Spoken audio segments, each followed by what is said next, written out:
As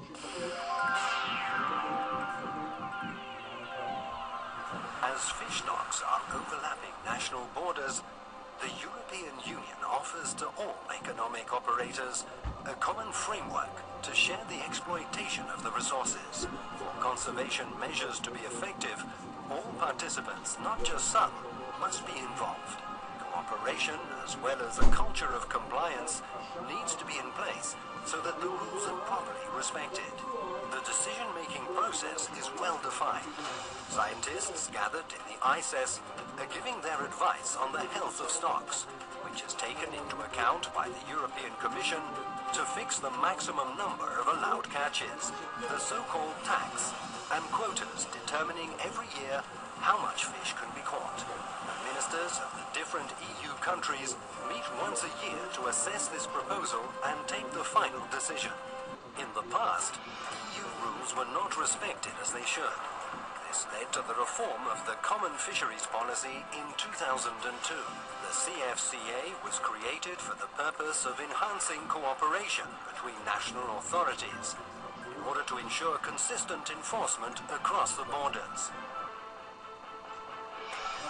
The Joint Deployment Plans, JDPs, adopted by the CFCA are one of the agency's main ways of ensuring uniform and effective application of the rules of the Common Fisheries Policy by member states.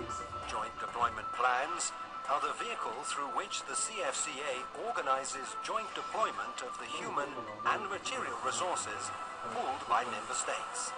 JDPs create European added value by ensuring effective enforcement and equal treatment for all those involved in the relevant fishery when compared with standalone member state operations.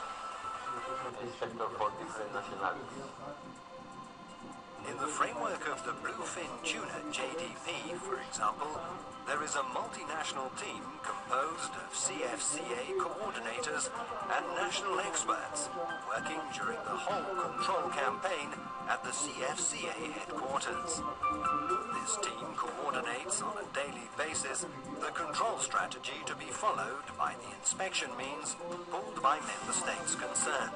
They receive data from the member states, satellite images, VMS and info on catches, analyze on a real-time basis all available information on the fishery, and make recommendations for inspection and surveillance to the national inspection means deployed at sea, on land, etc.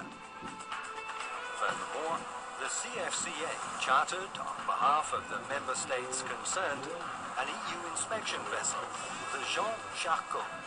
This vessel served as an international platform for inspection and surveillance of fishing activities by EU vessels and third country vessels from contracting parties of the ICAT and the NAFA. The CFCA has finished with the disparity on inspection methodologies and the fragmentation of control into jurisdictional waters. JDPs have contributed to the generalization of best practices and increased transparency in control operations by promoting the exchange of inspectors from different member states on sea and land. It is now possible for a Belgian vessel fishing in UK waters to be inspected by a French fishing patrol vessel with a Belgian inspector on board. All of these efforts, coordinated by the CFCA, contribute for a level playing field for the European fishing industry and to a more cost-effective deployment of member state resources.